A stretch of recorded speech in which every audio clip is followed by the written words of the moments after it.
I want to give a quick shout out to my patrons. Thank you so much for your support. Hey y'all, it's Kate from the Literary Apothecary and welcome back to my channel. Today we're going to be talking about The Kingdom of Liars by Nick Martell. This book, y'all, is one of my favorite reads this year. This is book 1 in the legacy of the Mercenary Kings series. I gave this 5 out of 5 stars. And I'll talk about why in just a minute. But first, this is a debut fantasy novel. A story of secrets, rebellion, and murder are shattering the hollows where magic costs memory to use, and only the son of the kingdom's despised traitor holds the truth. If that doesn't grab y'all, then I don't know what will, because that certainly grabbed me. I heard fantastic things about it from Leslie at the Nerdy Narrative, who just went straight through the whole series, the trilogy. She loved everything about it, and I did too. There's some ongoing themes in this book, and this is something that I want to try to incorporate more in my reviews to make my reviews more substantial. So let me know in the comments below if you like this part of it or not. So our ongoing themes, we have family, truth versus lies, good versus evil, what would you do to find out the real truth, and the cost of magic. All of these themes grabbed me from the start. From page 1, I was sucked in. So why did I give this 5 out of 5 stars? What did I love most about this book?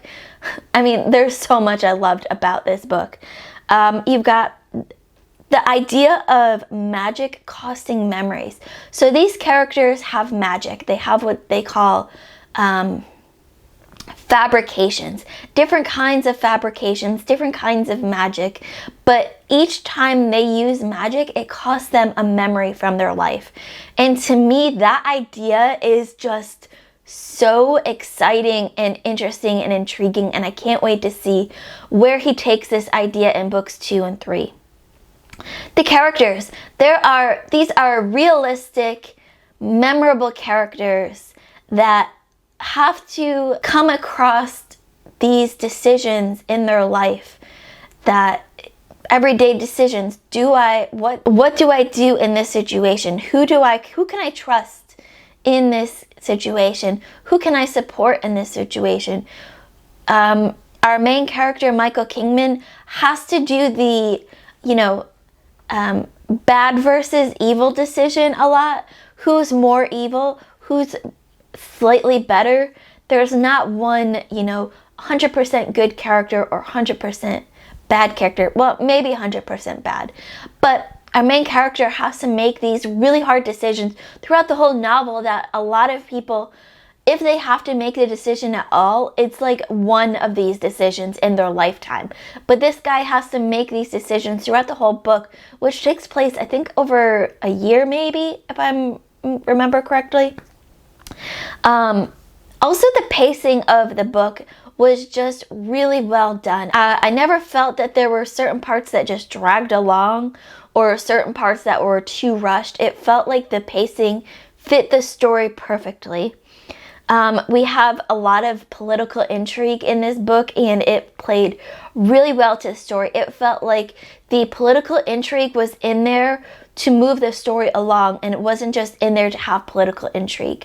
And I love it when an author can use that tool to further along their story, because the story benefits so much from this political intrigue. And finally, the prose. The writing was just so easy to read.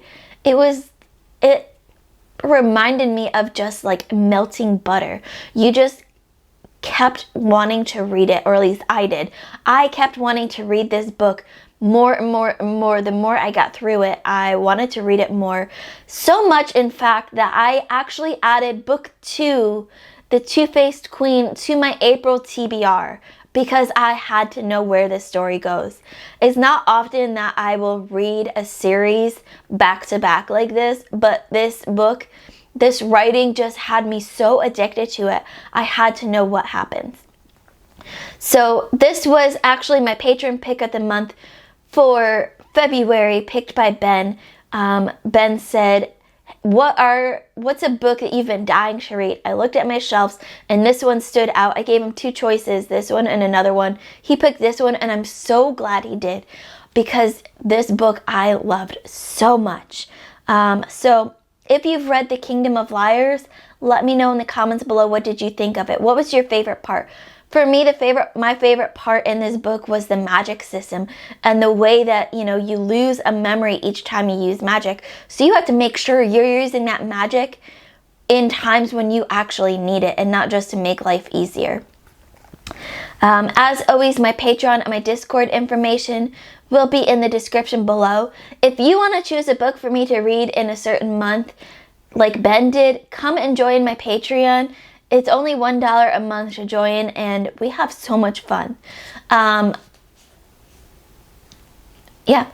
keep reading, and I love you all to the moon and back.